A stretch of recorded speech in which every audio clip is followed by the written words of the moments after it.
Enki era hijo del gran soberano de Nibiru, Anu. Desde el principio su existencia estuvo marcada por la rivalidad con su hermano Enlil. Enki era el primogénito y por ello se creía merecedor de heredar el trono de Anu. Sin embargo, por ser hijo de la concubina Nanu, la herencia se inclinó a favor de Enlil, hijo de la esposa oficial del soberano. Este hecho fue el inicio de una cruenta rivalidad entre ambos. Sin embargo, Enki era un sabio pacifista, excelente orador, prudente, metódico, al que le gustaba solucionar los problemas por la vía amistosa. La violencia era una opción a la que nunca recurría. Su filosofía era progresista, algo así como un visionario al que le gustaba mejorar la calidad de vida de su entorno para hacer la vida más fácil a sus seres queridos. Enki era un científico y excelente genetista.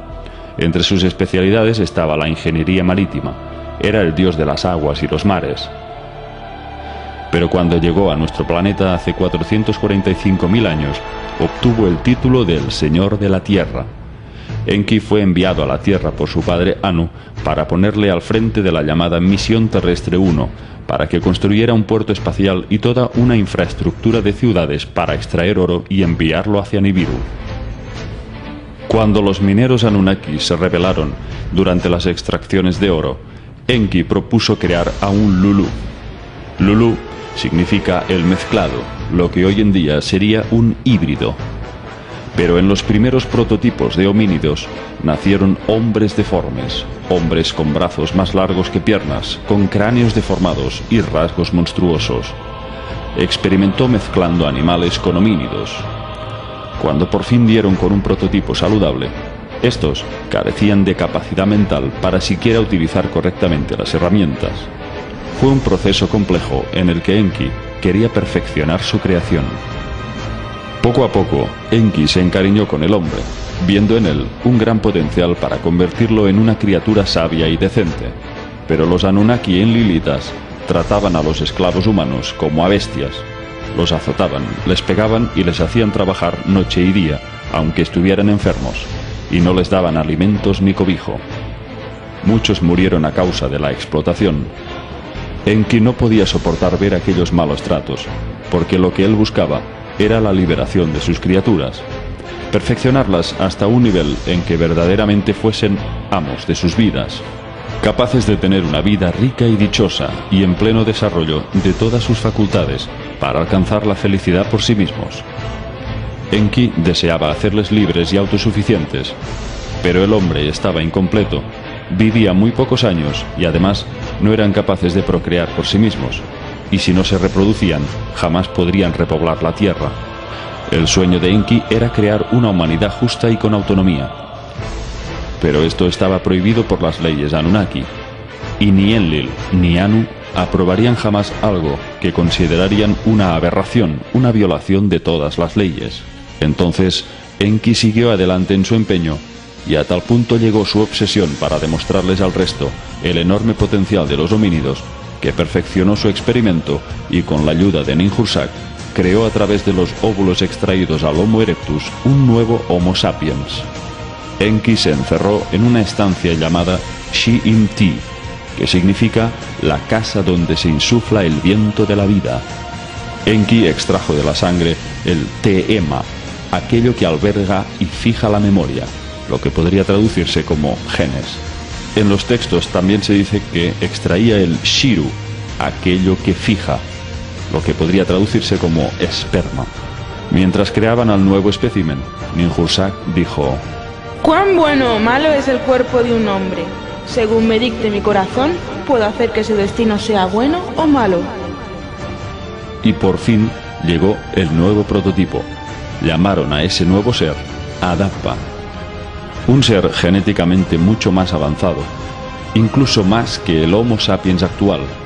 Adapa disponía de 12 hebras en su ADN, mientras que nosotros solo disponemos de 2. Era un ser mucho más inteligente que nosotros, mucho más alto y fuerte. Debido a que el trabajo de las diosas procreadoras suponía un riesgo para sus propias vidas después de engendrar tantos prototipos de esclavos primitivos, Enki decidió que la única solución era hacerlos fértiles para que se procrearan a sí mismos. Detrás del mito bíblico de Adán y Eva se esconde una alegoría mucho más profunda. Cuando Adán y Eva estaban en el Edén, Enki quiso liberarles de aquella esclavitud, pues vivían recluidos por Enlil en un paraíso artificial y tratados como cobayas de laboratorio. Enlil les prohíbe que coman de la manzana, porque despertarían al engaño y tomarían conciencia de su esclavitud. De este modo podrían rebelarse contra el programa holográfico. Enki era la serpiente que les tienta a comer la manzana, del fruto del árbol del conocimiento. Un día, Enki decide acercarse hacia Eva y le dice: «Los Elohim os han dicho que no comierais de todos los árboles del jardín, ¿verdad?» Sí, está prohibido, pero comer del árbol del conocimiento está castigado bajo pena de muerte. Entonces, Enki logra convencer a Eva de que tal amenaza no se cumplirá y consigue que ambos coman la manzana. A partir de ese instante, Adán y Eva ya no son estériles y pueden procrear. Además, toman conciencia de quiénes son y de su situación, de su virilidad y feminidad respectivamente. Adán y Eva cubren su bajo vientre con mandiles de hojas. Entonces, asustados, oyen los pasos de Yahvé, que pasea por el jardín llamando a Adán. Adán, ¿dónde estás? Estoy aquí, mi señor. Te oí llegar por el jardín y tuve miedo porque estoy desnudo y me escondí. ¿Quién te ha dicho que estás desnudo? ¿Has comido del árbol del cual te dije que no comieras? La mujer a la que pusiste conmigo, ella es la que me dio del árbol y comí. Entonces se dirigió a Eva y le preguntó: ¿Qué has hecho? La serpiente me sedujo y comí. Entonces Enlil se dirigió a Enki y mantuvo con él una acalorada discusión. ¿Qué significa todo esto? ¿Qué has hecho? Las fecundaciones artificiales están fracasando. Hacía falta una combinación adicional para que procrearan por sí mismos. Tú dijiste que solo había que forjar trabajadores primitivos. A las mismas heroínas sanadoras se les ha hecho correr riesgos. A Ninhursag y a Ninki se les ha puesto en peligro. Todo en vano. Toda tu obra ha sido un fracaso. Ahora les has dado a estas criaturas las últimas porciones de nuestra esencia vital, para que sean como nosotros en el conocimiento de la creación, quizás para conferirles a ellos nuestros ciclos vitales. Enki pidió la presencia de Ninhursag y de su hijo Ningitzida para apaciguar la furia de Enlil. Primero habló Ningitzida. Mi señor Enlil, ellos han recibido el conocimiento de la procreación, pero no se les ha dado la rama de la larga vida en su árbol esencial. Luego habló Ninhursag. ¿Qué lección teníamos, hermano mío? ¿Que acabara todo en el fracaso? ¿Que afrontara Nibiru su fatídica suerte? ¿O intentar y hacer que asuman el trabajo los terrestres a través de la procreación? Tras un momento de silencio, Enlil reflexionó y sentenció. Entonces que estén donde se les necesita. Al Apzu, lejos del Edén, sean expulsados.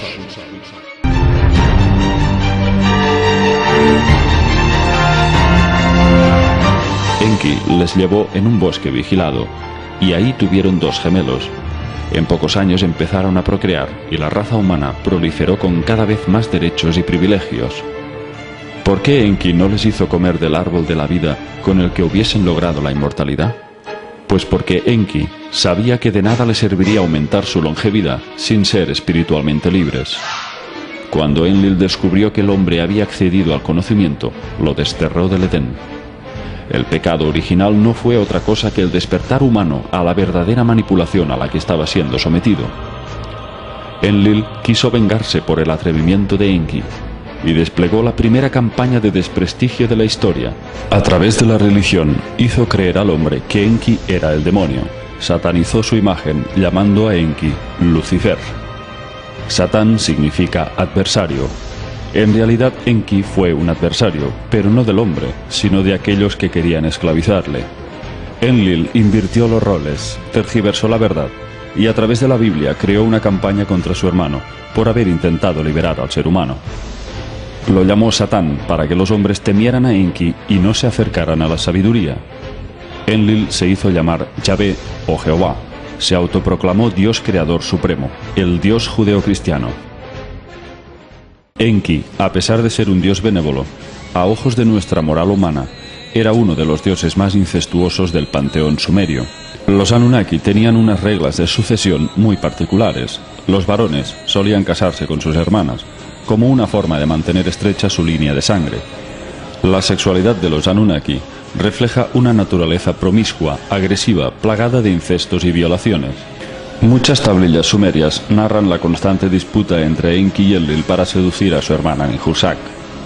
Anu quería que Ninhursag se casara con Enki, pero ella estaba enamorada de Enlil, al que veía como un valeroso comandante militar.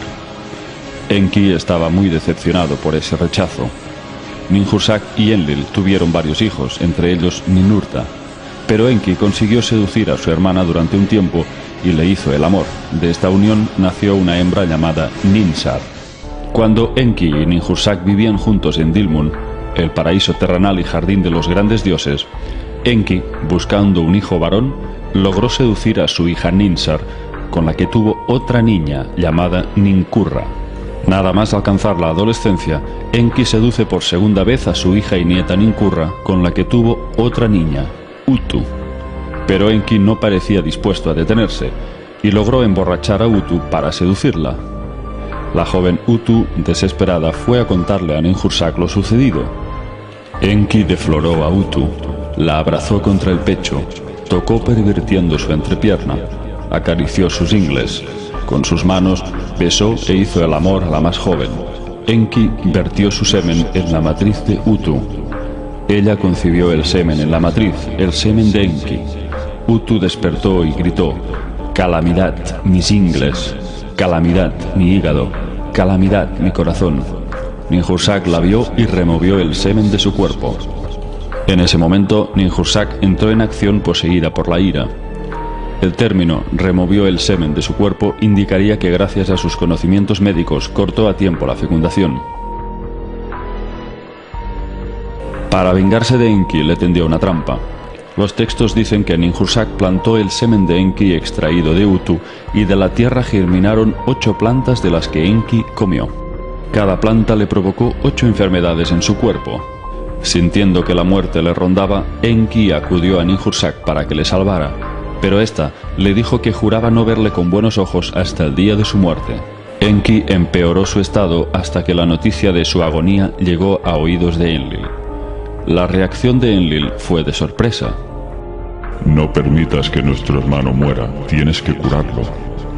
Enlil sintió piedad para Enki y logró convencer a Ninhursag para que lo salvara. Solo ella podía hacerlo. Arrepentida por lo que había hecho, llevó a Enki a su templo, donde creó 8 deidades para cada una de sus 8 enfermedades. Enki logró salvarse pues gracias a su hermano y rival. En esa ocasión Enlil pudo haberse librado de su hermano, pero contradictoriamente no lo hizo, lo cual habla mucho de su singular relación. Enlil odiaba a Enki por lo que había hecho con el hombre y no compartía su actitud bondadosa. Sin embargo, en el fondo era su hermano y se compadeció de él. Enki venía simbolizado por el signo de Capricornio, la cabra y el pez, aunque también guarda similitudes con Acuario, el portador del agua del conocimiento, ya que Enki era antes conocido como Ea, el señor de las aguas.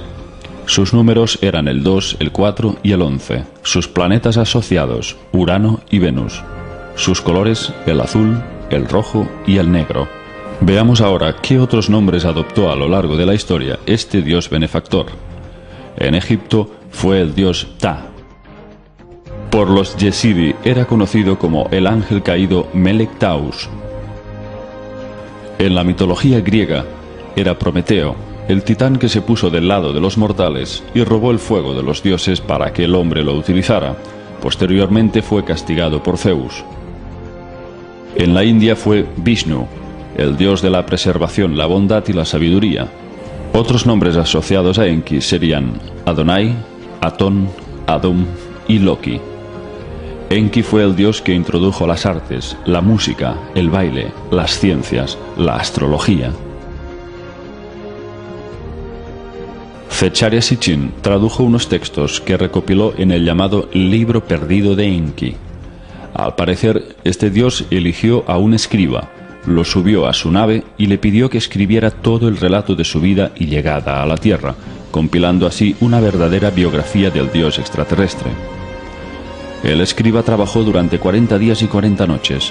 Enki le dijo que había decidido contar la verdad sobre los acontecimientos que condujeron a los Anunnaki a explosionar 7 armas atómicas en el Sinaí, cuyos vientos radiactivos arrasaron Sumeria y a toda su civilización. Enki dijo sentirse culpable por no haber podido impedir tal tragedia, que tuvo lugar en el año 2024 a.C. Este evento se había producido por una guerra abierta entre los hijos de ambos líderes, el hijo de Enlil, Ninurta, contra el hijo de Enki, Marduk. Enki quiso evitar dicha guerra, pero no pudo hacer nada para evitarla.